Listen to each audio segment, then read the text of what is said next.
Hello, everyone, and welcome to episode 124 of the All In Football Fantasy Premier League show and podcast. I'm your host, the self-proclaimed FPL guru, Alex Rex. And joining me today, at the moment, is absolutely no one. Barry should be joining me very shortly.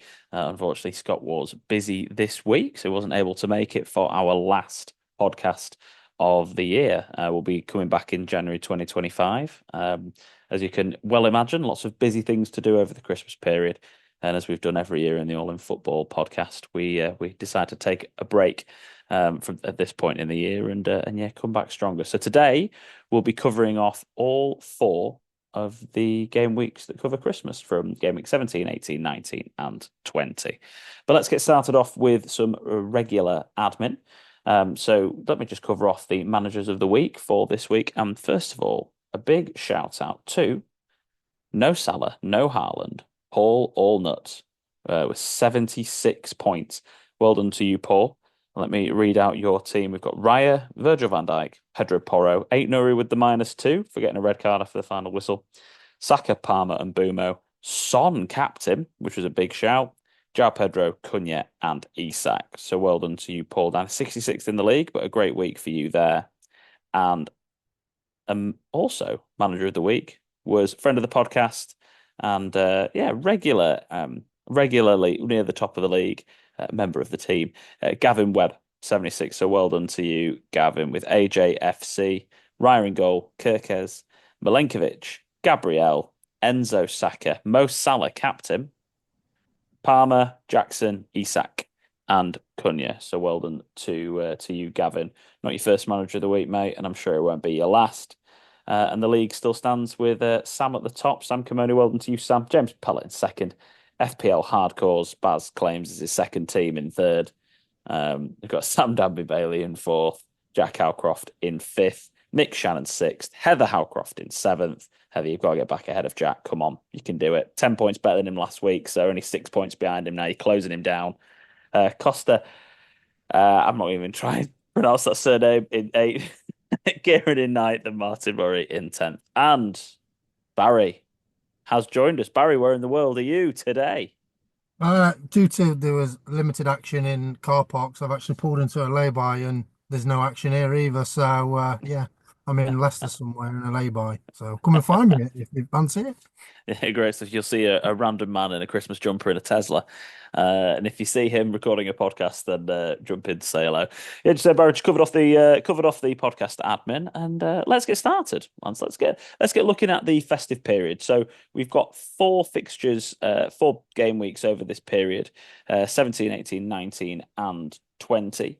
Um, we we're gonna do a little bit of focus. There'll be so much content out there over the Christmas period.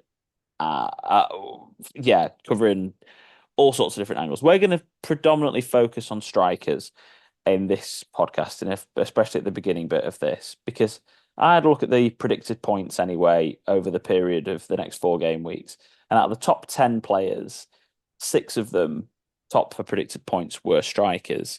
And the other 4 were midfielders, and no surprises which 4 midfielders. You get no prizes for guessing which 4 midfielders they were. Salah, Palmer, Saka, and Abumo, shock. There are other strikers were Haaland, again, shock. Isak, Cunha, Wood, Mateta, and Jackson. But we're going to have a look at the predicted points for these guys, and Barry's put together some really good graphics. So, let's start by focusing on the 3 main protagonists, um, and talk us through the graphic and what you noticed off putting this together. So obviously I did Watkins, Jackson, and Isak. I thought they'll be people that don't want to have Haaland no more and think, right, let's look for a cheaper option and spread your money elsewhere and potentially get them premium midfielders that you just mentioned. So as we know, Jackson is in great form. He's got 9 goals and 4 assists, whereas Isak's obviously joint with him on 4 assists, but they're not too far behind. Even though Watkins hasn't been that good, I was quite actually shocked that he's got 7 goals, Yeah, and also the 3 assists. But his XG is actually the best as well, Watkins. So it it was actually quite shocking when I was doing it. I was thinking, wow, actually Watkins isn't bad, but the only problem is now John Duran's knocking on the manager's door left, right, and centre, going, "Can I come? Can I start? Is he going to play two up top instead of his 4-3-3?" I highly Hmm. doubt it. So, and this is the rotation period around this Christmas, so that's the only thing that's putting me off. Whereas Isak, he's nailed, isn't he? He's nailed on. Wilson's obviously injured again. He's got a season ticket on that physio bench. Poor lad. So, so yeah. So for me, it's between Isak and Jackson. But as Maresca's said, he thinks that Nkunku's going to potentially come in and start knocking on the door and do a John Duran. So yeah, it's around that time where I think actually if I had to pick one of them, I'd be picking Isak, and he's got the most greens on there. He's top on assists, top on expected assists. His goal it he's got near enough the same on goal involvement. He's second on that. I put it in green instead of yellow. His Mm. big chances though is 13, so he's converting quite a lot more than the others. So he doesn't need he only needs half a chance to score, and his predicted points is the highest. So for me, I think it would be Isaac, and Newcastle's picking up form as well. So yeah, I think I'll be getting on the Isaac train. If you're not on the Isak trainer, I mean, he's 8.7 mil at the moment. I totally agree with you, by the way, Baz, on Watkins. I think you can't have 8.9 million over this Christmas period invested in a potential rotation risk. It just, I think he's a no-go. Personally, I'd go as far to say that. I think I wouldn't touch him. I'd even go as far to say with Man City and whoever he's got next, two not great fixtures. I mean, I say not great fixtures. Everyone beats Man City these days, don't they? Stay humble, Haaland. That's bit you in the backside, hasn't it, mate?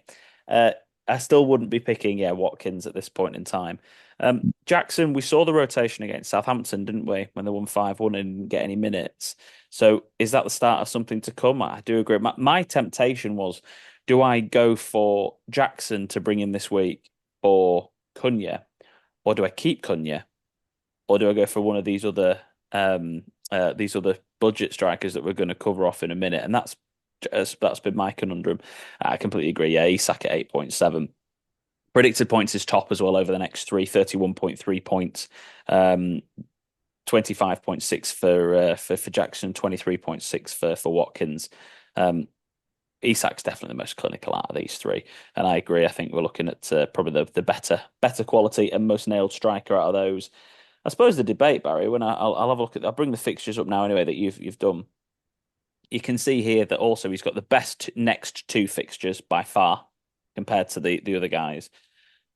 19 and 20 is interesting. Man United away, Spurs away, back to back. And as we are discussing the whole of the Christmas period from game week 17 through to game weeks 20, I know you put 21 on there for us as well, which is helpful to see that obviously he's got a great game week in 21. We do have to keep a close eye on how he's performing because 19 and 20 are the worst fixtures out of these two. So, and when you're looking at two home fixtures for Villa or you're looking at Ipswich and Crystal Palace for Jackson, there's a chance that if you're not impressed by Isak on the first two fixtures, if he drops off for whatever reason, there might be a good point to move on to one of these other guys if they seem nailed and options. Um, let's have a look at the budget strikers. So you've had a really good look at strikers at 7.5 million and under here, and you named seven strikers that you could potentially go for. I think you've been a touch kind on including a few of the lads on here. But what did you notice from putting the statistics together for Evan Nilsson, João Pedro, Mateta, Raul Jimenez, Rasmus Højlund, Chris Wood, and Dominic Solanke? Was how good of an option Solanke actually is. I was kind of thinking he doesn't score enough for me, but he scored 5 goals. That's the second best on there, joint with Jimenez. And I was raving about how good Jimenez is, and I'm tempted to take a -4 to get Jimenez in. So is it worth? Well, I ain't got enough budget anyway, but obviously it's for people that are thinking actually I don't want Watkins or Isak or I can't afford it, Isak, for example, then I think Solanke is potentially a great option if you don't want to worry about the rotation risks for Jackson, because he's at the top end of that at 7.5. He's got 4 assists. His XG is 0.55, better than Evan Nielsen. But Evan Nielsen's fixtures are starting to turn. His expected assist is one of the lowest, but his XGI is the XGI, his goal involvement is the highest. But that's due to obviously his XG. He's got the most biggest chances, but I was quite shocked on obviously his 23.8 on the predicted points. I think that's because of his fixtures. He's got Liverpool and Liverpool very tight in defence. So you probably would miss this week, then probably get Solanke in if he was doing the transfer. Um, but Mateta's obviously got 2-2 now. He scored obviously last night against Arsenal, so he could be a potential option. And Palace's fixtures are looking good as well after obviously the Arsenal game. So yeah, so for me, obviously you wanted to put Hoyland on there. I thought it was Mm, quite good, but he is looking good and his hold up play is good, so he might get a few assists with Ahmad running off him and Bruno, etc. So yeah, there's that many different options forward. It's very hard to pick. I think yeah, like you say, I was being a bit um lenient with obviously picking these seven, but I thought 7.5 million under. Let's pick seven, just because I put 7.5. But yeah, I think there is a lot of budget there that you could potentially lose if you want to still keep on the wood bandwagon. He's getting the chances. Forest are playing well. mm, So yeah, and I think João Pedro's not doing enough for me at this moment of time. There's a lot of memes going around, obviously, but before you brought him in, he's got 12 points, and then when you bring him in, he mm, gets two. So yeah, that's me. That I've literally that meme's all about me. So yeah, that's why I was potentially looking at getting rid of Strand Larson, getting Raul Jimenez in for a -4, especially with that Southampton fixture and them good fixtures going forward. But the problem is Muniz scored. mm. So Yeah. is it a rotation risk, as you mentioned on our chat? Yeah, I think that's the only thing that puts me off Jimenez, and it is actually because Chelsea away. I'm not bothered. I mean, they probably get beat there, but Chelsea can't keep a clean sheet really. So can't remember the last time Chelsea did keep a clean sheet. To be honest, so if I'm not interested in a Fulham defender for that game week so much, other than Robinson probably or Tete if he's fit, but Robinson going forward is why you have him rather than defensively because they ain't keeping a clean sheet in that game, are they? But I look at that with three home fixtures out of the next four. Especially when the Southampton and Ipswich are two of them, Bournemouth the other one, which is okay. Yeah, just I really like the Fulham options. Um, I think we're also, I mean, I'm going on a tangent a little bit here. I do think it's really difficult to pick that other player that plays for Fulham in the midfield to like really invest in, other than Iwobi. Like he Yeah. just seems like the guy that's not droppable. Um, he seems to drop Smith Rowe for the bigger games against the tougher teams because he changes his system, doesn't he, Marco Silva? And he Hmm. seems like Smith Rowe's the guy that can get sacrificed. Adama is Adama. You get what you're given. Who knows what's going to happen? And then Wilson is the hit and miss man. And Pereira, even though he's on the set pieces, just doesn't seem to be delivering the numbers. So I feel like the only way you can invest in Fulham outside of Jimenez really is like Iwobi. But you know what Muniz can do as well when he gets in a run of games. Yeah, well, but it's quite clear to me that on this list of fixtures, Jimenez has got the best. I think the reason I wanted to put Hoyland on here was more because I think the he's been in and out of the team with injury this year. He's been Amarin's been sort of messing around with the team, finding out who's the best in which position. I think he's pretty settled on the fact that Hoyland's the best through the middle, considering the only other option really he was putting there was Rashford, and it looks like Rashford's going to get sold. So I'm pretty sure Hoyland's nailed enough in that team. He was fun. I think he was one of the biggest, most unsung heroes in that Manchester derby. I think he was unreal in that game. His hold up play, the way he brought other people into it, it was physical. He fought for every ball, and he should have absolutely had a penalty. I don't know how that's not given. Diaz has tackled him. I think it's an absolute joke that wasn't given as a penalty, to be honest. And I'm obviously a United fan, so I'm massively biased. But it was an absolute stonewall penalty, in my personal opinion. So yeah, I think he's somebody who you can potentially get ahead of the bandwagon on. Was And that a pun there? Get ahead. yes, get ahead. Yeah. But um, especially with Cal Walker as well, jumping on the floor. oh no, honestly, Roses are red, violets are blue. The Oscar goes to. Um, Again, brilliant, funny guy. João Pedro, yeah, next two fixtures are fine. You're never going to transfer him out for those two, but yeah, it's. I think it's really tricky. I like the Solanke punt from game week 18. I mean, you're never buying him this week with Liverpool at home, but I kind of like it as well. There's, I feel like there's no other than Isak. I feel like there's no like blatantly obvious option, which is why I really like what you've put together here, Baz, because I think it shows that if we're looking at hop on, hop off, for an example, I like the Hoyland gamble for the next couple of weeks. He's going to play. I think he's going to play against Bournemouth and Wolves, in my opinion, as a United fan. Well, then move to Chris Wood after. Again, when you're looking at game weeks 19 and 20, they're not too bad. You can see if you wanted to go for Jimenez now, you are taking a bit of a risk. But yeah, why not? If you go for Jimenez this week, then maybe move to Mateta. Maybe spend a few transfers in this area and try and maximize where you're going to be able to get the most points from. Because let's be honest, pretty much everyone's midfield at the moment is going to be Salah, Palmer, Saka, plus a couple.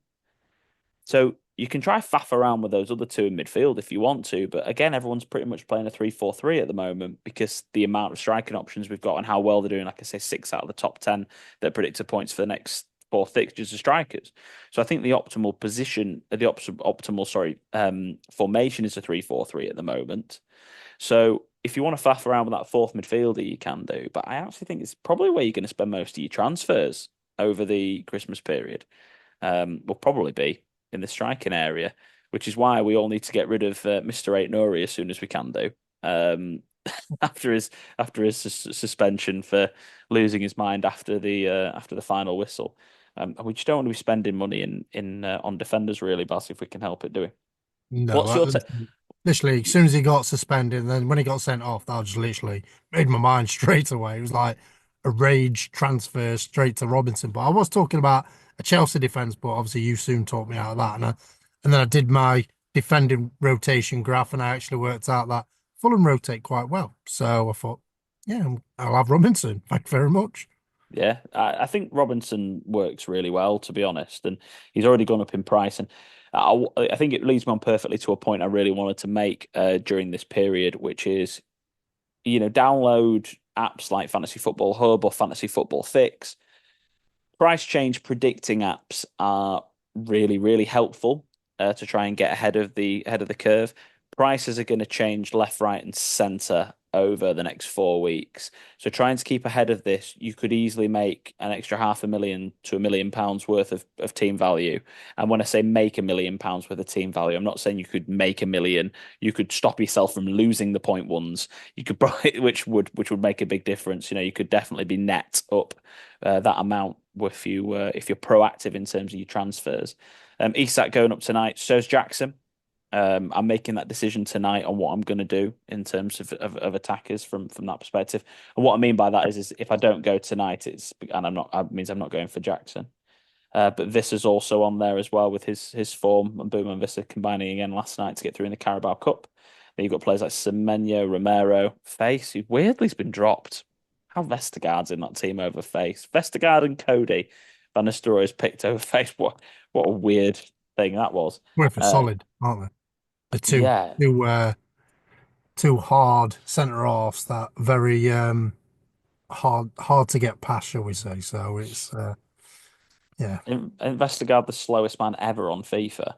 That's why that was they get 28 pace or something, did they? Wasn't it like a joke? I mean, we're two lads here. And do you play FIFA, Baz? I don't even ask you that. Like, not really. I haven't played FIFA for a while, to be honest. you were a Pez man anyway before, weren't you? Yeah, I was. Yeah, I'm not a FIFA man. And Scott's the guy who plays FC, whatever it is, 24, I think, or 25 now.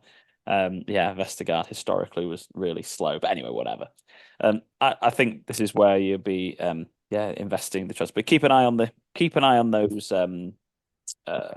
price changes. I think they're going to be really important to look at. Graphic here as well from Lego Mane on Twitter just makes it really easy visually to have a look at the fixtures moving forward over this period. Remember, we're looking from game weeks 17 to 20 here. Manchester City have got good fixtures. Um, what to do with City, Baz, though? Like, I just Well, don't. I don't even know. I wouldn't even know to recommend to buy. yeah, Um, it is so difficult. Like I'm still keeping faith with Haaland, and he's, he's he's still he's there. not he's not doing the business on the back garden still. So I don't know what's happening. It's like am I potential? That's why one reason I wanted to do the forward graphic because I'm thinking actually I might actually get off it. Might get off Haaland and spread my money elsewhere. But Yeah, yeah, I'm yeah. gonna see what he's like against Brighton and well, yeah, and go from there. You don't Oh, not find Brighton. that it's especially when you've got like that many different options, and if he's at 15, well, 14 point whatever he is, he's 14.9 now, I can't remember. Yeah, Um 14 man, yeah.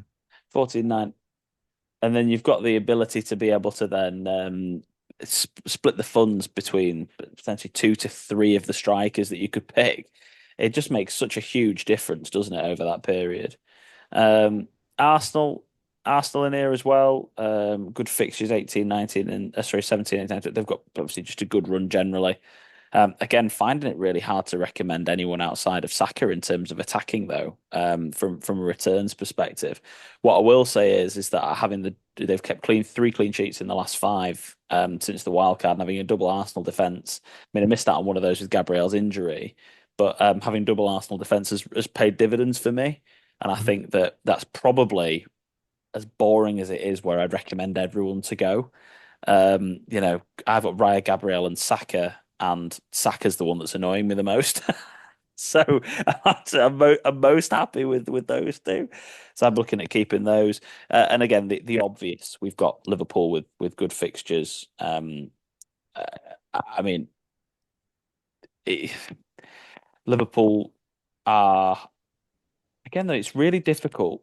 So with the new assistant manager chip, which we need to touch on. I feel like if you Liverpool are a team where I really struggle to recommend anyone bar Salah. So Yeah, Slot, because quite a lot of rotation risks, aren't there? yeah. So I feel like Slot is just going to be such an obvious, especially with the potential for the Everton fixture to go into game weeks 24 or 25, with Liverpool almost certainly getting through automatically in the Champions League without having to play the playoff. Especially, and sorry, I'll touch on a bit of fixture stuff. I really didn't want to get into the detail, but I'll touch on the overview of it here. Um, the fact that Liverpool have now got through to the semi-finals of the Carabao Cup last night, even though Quanta should have got sent off at the end, but never mind, Liverpool fans, you lucky sods. I think that because of that, then they're going to be playing semi-final one and semi-final two when you look at the fixtures moving forward. Obviously, there's a strong chance they make the Carabao Cup final. At that point, they're the best team in England at the moment. So when it comes down to fitting the game in, if they're going to panic that they're going to run out of spaces in case Liverpool get really far in the FA Cup as well. So then I don't think they'll delay the putting this in. I think they'll be trying to get it in as soon as possible. And from the research that I've done into this so far, it feels like game week 25. That's what I said, Baz, wasn't it? 25 feels like the game week when it's most likely to be, and that was a double game week with Like um Bournemouth or something, wasn't Oh, was it 24? Sorry, it was 24, I said. Yeah, Bournemouth away, wasn't it? It was two away. It was Bournemouth away and Everton. It was 24, wasn't it? it? That's what I remember saying. Even though it feels like the fixture is actually going to be much closer to the start of game week 25 with that midweek with the timings, but they don't tend to move deadlines of game weeks forward. They tend to just elongate the game week because as we found during the COVID season, all of these game week deadlines are pretty much pre-programmed.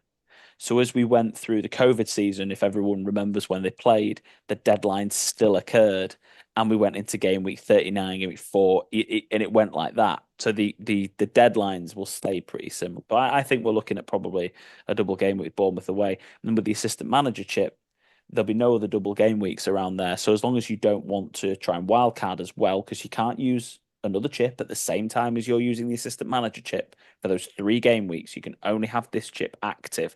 Really, really important when you're looking at your planning. And it starts from game week 24. When you look at Liverpool's fixtures, if they've got a double game week in game week 24 of Bournemouth away and Everton away, then after that they've got Wolves at home. I know after that point they've then got Man City away, but depends what Man City we've got at that point. You could have 4 fixtures for the best team in the country. Seems like that's if that double game week fits into there, there's a chance that I'll be using it at that point anyway. But yes, so tangent on that one. Baz, just your thoughts on this while I regroup on the fixture ticker. What are your thoughts on the assistant manager chip? Excited by it? Annoyed by it? Don't care? Uh, a bit of both. I don't care, and I'm quite annoyed as well because you have to use your budget. And my budget's like shoestring as it is. It's difficult. I'll end up probably having like blooming the new Southampton boss or something like that if I had to use it, or I might just boycott it and not even use it. I love that. If you boycotted it and didn't even use it, I think that would be a moment for me. That um let me have a look. Oh, hold on. I've just done that. Why is this not letting me? Sorry, my drop down things playing playing up. There we go. Let's have a quick look through the rest of the predicted points for the next few game weeks. Then we'll have a roundup of captains for the next 4 weeks.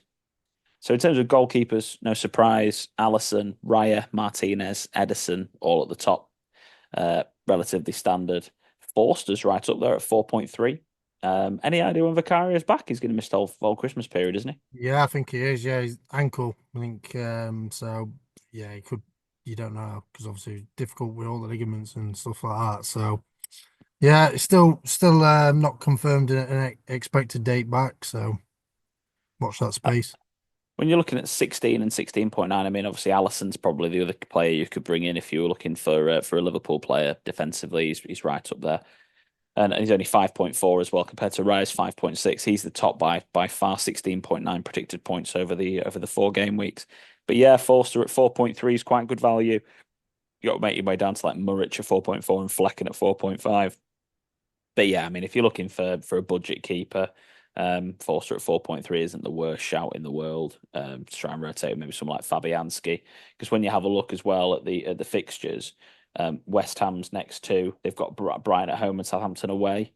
Well, then if you wanted to get Spurs asset in that point, Wolves at home, Newcastle at home, maybe, and then you could go back to Fabianski for Fulham at home, Palace at home, or they don't rotate too bad. I mean, there's probably that game week, which is the game week 20, which is the only one which is a bit meh, but Yeah, whatever.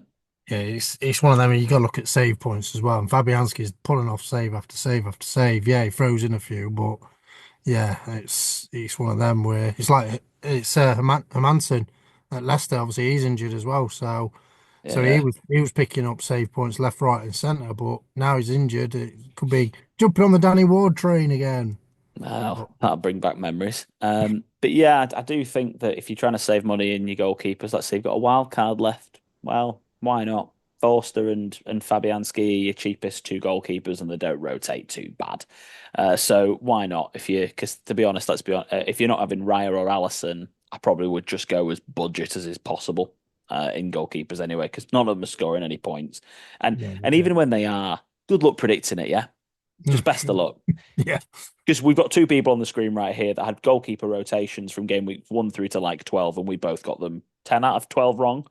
yeah. Some It's like that. And I had they both played each other last game week, and I picked the wrong one. I picked Verbruggen over Henderson. Yeah, that went well. bonkers. You should have been right. Like when you look at the points predictions and the form and the table, you should have been right. Just don't waste your time on it. That's why I've gone for Riot and set and forget and not bothered. because I was just wasting brain space Yeah, I think I'll on probably constantly be getting it doing that wrong. on the next wild card, I think. Again, no shocks here. Top lot of roll. I mean, Guardiola's the most jammy sod in the world. With getting that ball, just sort of he's got like a magnet to his head. Getting that goal anyway. But yeah, no surprise. We've got the classic Liverpool and Arsenal options at the back here. Got a Matty Cash thrown in at 4.4.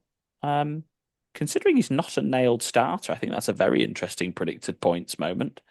It is, yeah, Uh, and the fixtures aren't great for as well. I thought Digne would be a lot higher than Cash on that, but Yeah, odd, isn't it?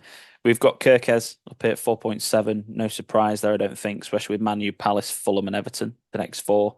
He's yeah, a nailed starter. I think he seems like a really good budget option. I've got him. I know you've got him. I think it just makes. I ain't going. Oh, have you not got him? I knew he was on No, your budget list though, wasn't he? yeah, he was. Yeah, I think it's just. I think he's one of those players who, if you wanted to go for a straight transfer for Eight Nuri out and Kirkez in, it's probably Kirkez or Robinson for you was the decision I'd have thought this week, Baz, was yeah. it?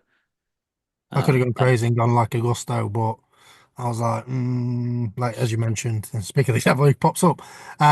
straight But yeah, away. it was one of them where I thought I'll go for Robinson. He gets forward a lot, so It's funny that Gusto. I mean, maybe that must be they must think that there's a clean sheet being thrown in there somewhere because at this very moment in time, I can't see. I mean, Gusto hasn't he got one attacking return this season or something? I can't remember what the numbers were. I've got them in front of me right yeah, I now, think but it was against Southampton. He got an assist late on, didn't he? yeah. Whereas you're looking at 6 assists so far this season for Robinson. He's got 55 points total, and Gusto has got 20. Just I like to know. Gusto versus Robinson seemed like a no-brainer to me to go Robinson, to be honest. But Yeah. listen, I've been wrong, and I'll be wrong again probably. But yeah, so that's where we're looking at, and your Estupinians are there. But and Milenkovic has got to be, I know, Milenkovic just laugh at for purposes of Estupinian. Milenkovic has got to be brought into play here as well. Still 4.6 mil. They're performing well. Brentford, Spurs, Everton, and Wolves. You know, 3 games against 3 teams they should do quite well against, but all away. Yeah, I'm telling you now, he's probably going to be really good because Phil Allen's brought him in. He brought in Enzo, and he's caught flames. So Milenkovic is going to catch flames as well. So yeah, And there's your Dinas and your Colwells down there as well. But you know, those are the guys. And we'll finish off by talking about midfielders, which is normally where we start our chats, to yeah, be honest. But we're going to finish off with midfielders because Salah Palmer, Saka and Mbumo top of there. Bruno, the yeah. Portuguese Magnifico. Um, he's there. He's um he's such a weird footballer, Bruno. Like He's everyone Marmite. he really is like, well, he's Marmite. Like Man United fans love him and everyone else hates him. But that's pretty much top and bottom, isn't it? Yeah, But he's so frustrating to watch at the moment. Like he had a Lukaku touch in that City game. Like it was bouncing off him like a trampoline.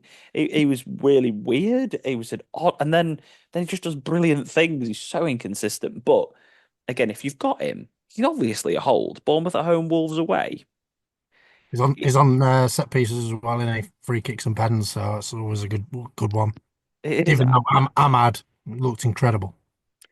He does look incredible. I do think he'll drop back into that wing back position though, as well as being that alternative 10. The thing is about Ahmad is he's probably nailed to start, but I don't know which position he's going to play out of being part of the front three or being part of the midfield four. I think he can do a really good job in both. And yeah, he's grabbed the ball by the horns. So really pleased for him. Your big troll Eze is there at Yeah, 6.6. and Decent fixtures after Arsenal at home though. Bournemouth away, Southampton at home, Chelsea at home. Not too yeah, bad. that's why I'm potentially hanging fire on my transfer and bringing in Raul Jimenez because I want to potentially be looking at Mateta, but I don't think I've got enough money to upgrade Larson to Mateta, so that's my only downside on that one. Am I going to go the Nketiah? No. What a header though, yesterday. Yeah, That header, well, he what was going to score technique. against his former club, innit? So Brilliant. It was a brilliant header. I mean, he's yeah, he's been a promising youngster since that's 2015 or Rashford. 20. Yeah, like Rashford's still a promising youngster, mate. Still is. He still could do it. Rashford's such a disaster, isn't he? Like when it's. I was saying this to from a Man United fan's perspective, as I say all the time. It's just such a shame. Like it's just 'cause I think this is the problem. Like we get kind of like sentimental about him because we've seen how good he is. Like he's had Yeah. 2 or 3 years where, oh my God, he was on fire. Like everything you knew he was going to score. Like, just so good. The drop off on all the other seasons is just it's My, frightening. The my difference. take on it was, I think, end of that season where he literally everything he touched was sensational. He was scoring, he was getting assists and things like that. When the PSG chat came on, I think he's probably gone, can I potentially talk to him? And they've gone, no, sign a new deal. And he signed a new deal, and then his head's been all over the place since then because he wanted to go. It's That crazy. Yeah. Well, that's maybe that maybe that's why it is, but I don't know. That's what it looks like, but just you never weird. know. Well, I also think it didn't help that the fact that Ten Hag's first season was unreal. You know, he was on fire. Casemiro was the greatest signing in history. We came third in the league, won the League Cup, and everything was unreal. And everyone was like, Ten Hag's the man, and it's going to go on. And Well, then you only thought that. well, he was unreal. He was though, like, what, third in the league in the first season, won the trophy. I mean, you couldn't argue with it. Back in the Champions League. Then Anthony Then came. Wow, there you go. Then season two was a car crash. Well, not even car, it was a train wreck. It was that bad. It was an absolute train wreck. And then he started this season. He somehow crashed a plane into the train wreck. It was absolutely horrific. And now, like, I think that's not helped Rashford either. But then, yeah, Amarin's come in, and at least we've got a plan. He didn't really have much to live up to, Amarin. He just needed to look like he had a system. Uh, now he does. So, yeah, just all very weird that Rashford stuff, isn't it? Another guy on there though is Mel Sarr. Yeah, I thought I'd love him at 0.5% owned. Uh, Yeah, he's that 18 game weeks 18, 19, and then obviously 21 as well, which we're not touching on going too far past them, but game weeks 18, 19 looks good as an option, yeah. doesn't he? 5.7 mil. Rogers ain't performing. Smith Rowe ain't performing. Could he be the perfect fifth midfielder, Baz? I think it would be. Yeah. If I could potentially afford it. The problem is obviously Haaland's taking all my money and then he keeps dropping in value, so he's killing me at the moment. Yeah, But yeah, so I've had to get in dibbling to fund other aspects of my to to bolster my defence because I've joined the Arsenal bandwagon in defence. Got Timber in there nice. and got rid of Malenko and lost a point. How did that happen? I don't know. I Malenko got don't know. 7 and Timber got 6. Well, great. Mad. Absolutely mad. So, it's just not quite rolled for you yet this year, has it? It's coming. Second No, half of the season is yours. second Second half of chance. the I'm going to win second chance. I'm going to be second honest. chance, first in the world, second chance. You get prizes for that these days. And then the Yes. other player we were looking at was Iwobi and Ahmad, 17.5 and 17.7 in terms of predicted points, 5.2 and 5.7. I think all of these are great options. I really like Ahmad as a fifth midfielder. I think he's just a great shout, great choice. And I think Iwobi's the same. Um, And, just and also we touched upon obviously Liverpool. Who else but Salah?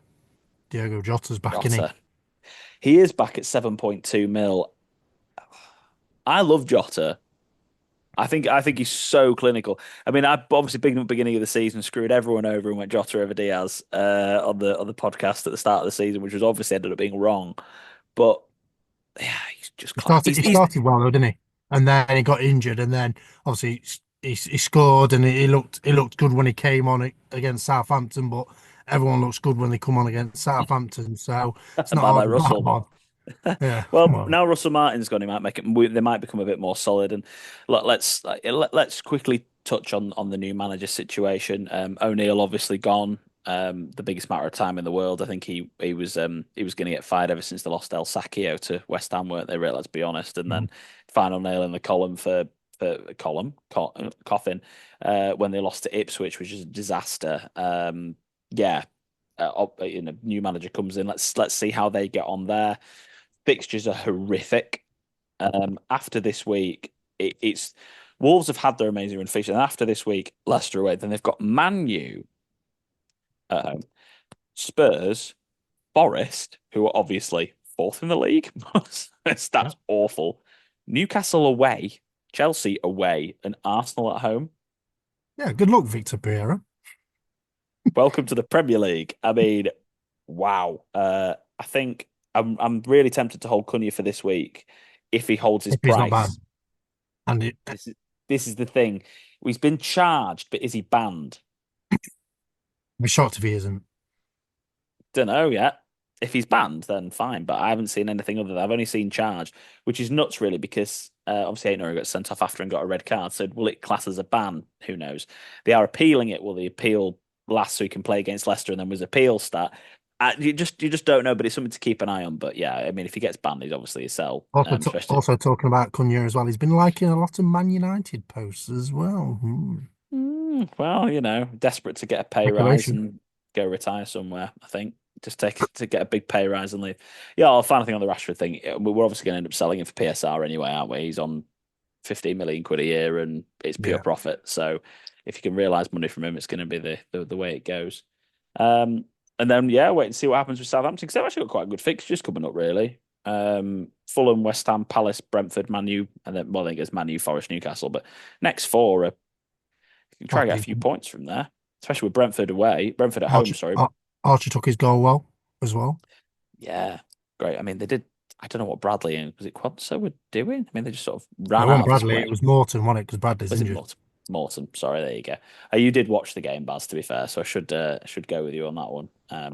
But let's have a look at the fixtures then, lads. Baz, and let's quickly do captains for the next four before we wrap up, and I'll show the differential draft graphics. But um, game week 17, 11 o'clock Saturday the 21st of December is the deadline. We've got Villa City, Brentford, Forest, Ipswich, Newcastle, West Ham, Brighton, Palace, Arsenal, Everton, Chelsea, Fulham, Southampton, Leicester, Wolves, Man U, Bournemouth, and Spurs, Liverpool. Not the easiest in the world in terms of captains, but you have got Liverpool playing Spurs, which should be a good one for Salah because Spurs are leaky as anything really, generally. Not the leakiest in the world, as we saw by the goals against, but I can't imagine Salah not getting some returns there. Palmer away at Everton, Saka away at Palace, maybe. But also, yeah, Isak against Ipswich potentially. What do you think, Baz? Well, I think mine's currently on Palmer at the moment, but obviously Everton are quite solid at the moment. So it's like it is a difficult one. Probably just going to keep Yeah, faith with Salah. I went for Palmer last time. Yes, I got that lucky one bonus point because it did get taken off and then it's been put back. So I was quite happy with that.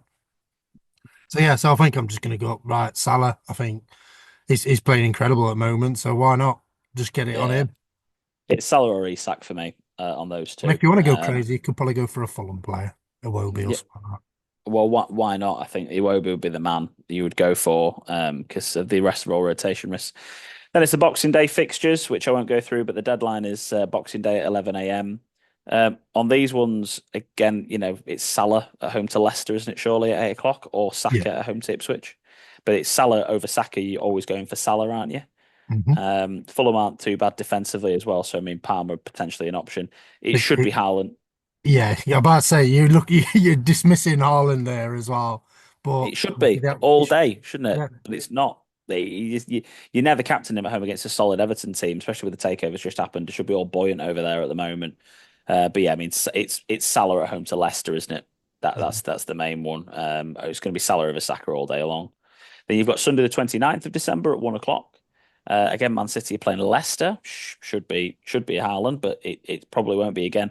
Salah's away to West Ham, but then I look at the Parma game away to Ipswich, and that's where it looks my captaincy would be at this very moment in time.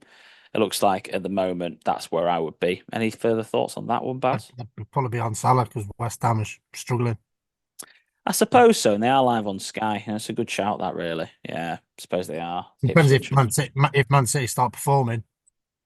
yeah, they're all away Haaland. again. It's really weird, isn't it, how it Mm. works? But yeah, I do get that for Salah. And then 4th of January, 11 o'clock, Spurs Newcastle at the top, kicking it all off. Liverpool play Man U, so at Anfield, so probably Salah captain because he destroys us every single time he plays us. So I would not blame anybody for that, especially when Palmer's away at Palace, Saka's away at Brighton. City are at home to West Ham, so again, it should be Haaland as a captain, but it's just the last three probably all should be, but they won't Have be. you got Villa asset? Maybe. Yeah, Villa at Leicester. At the moment, for me, when I look at that, Um, there's almost no doubt that I mean Brentford are away at Southampton, which is a pain. I'm The probably just thing, going to stick it on Salah. the thing is, obviously, with Haaland struggling so much as he is, it makes a great topic to talk about, and it gives it a good differential with your captains. It makes it a lot harder for us. That was like, yeah, Haaland, Haaland, Haaland, like Salah, Haaland, Salah, that. But now it's difficult because you've got Palmer that's performing, you've got Saka who's performing, not recently, but he has been in the past. Then you've Hmm. got yeah, so there's that many different options now to captain, and you just got to pick it right. And me and you haven't picked it right. It's like our goalkeeper choices. Yeah, captaincy is the thing that's killed me this year by miles. It's absolutely killed me. Let's wrap up then with differential draft results because I'd like to obviously talk about this because I won finally. Forster, Gusto, Madison, Enzo, and Larson gave me 34 points compared to Baz with 12 and Scott with 9. Any of our guests who take part do well this week, Baz, or did they all get destroyed by the guru? They all got destroyed by you, mate. You won by 20 points. So basically, you won by Madison. Th- Thanks, Madders. What a guy. Um, And then yeah, we've got differential draft game week 17. And we'll continue to post this during the period of the Christmas period. We'll still do one every single week. So please join in and chip in. And we really enjoy everyone getting involved. So the teams this week are mine are Leno, Shah, Gordon, Murphy, and Hoyland. So I am all about Newcastle in the centre of that team against Yeah, Ipswich away. Baz, your team? I've got Dubravka in goal. Got Gusto, Sancho, gone for Shada, because obviously Brentford's home form, and Raul Jimenez. So hopefully he gets the start. So a few out there picks, but that's me in it. Love it. I think you've got some good ceiling picks there as well there with Schade and Jimenez and yeah, Sanchez been chipping quite well actually. And Scott, Verbruggen, Delit, Iwobi, Jota, and Larson. Iwobi was his first pick. I don't blame him for that at all. I think he would have been my first pick if I was first as Yeah, well my first pick as this well. week. Well, he's obviously going to fail then, isn't he? So so that's him done. But right, that's us wrapped up. Baz. Excellent. Yeah, because it's getting very dark here. I've had to literally put my light on in the car. 2024 is done. Thank you ever so much for everyone for joining us this week, and we'll continue to post on the socials and the platforms. All in Football Pod, All in Football P, Twitter, Instagram, and TikTok, and the Fantasy Premier League group on Facebook. We'll also, don't forget to still like our YouTube video and subscribe to our channel. Make it your New Year's resolution to become an All in Football Fantasy Premier League show subscriber. That needs to be right at the top of that list. So yeah, subscribe to our channel, like the video, and also don't forget to subscribe where you get your podcasts from. Barry, Merry Christmas, Happy New Year, and thank you very much for joining me. Yeah, Merry Christmas to our listeners and watchers and all that, and have a happy new year and hopefully a lot of green arrows. Merry Christmas, Happy New Year from me, green arrows all round, and we'll see you in January.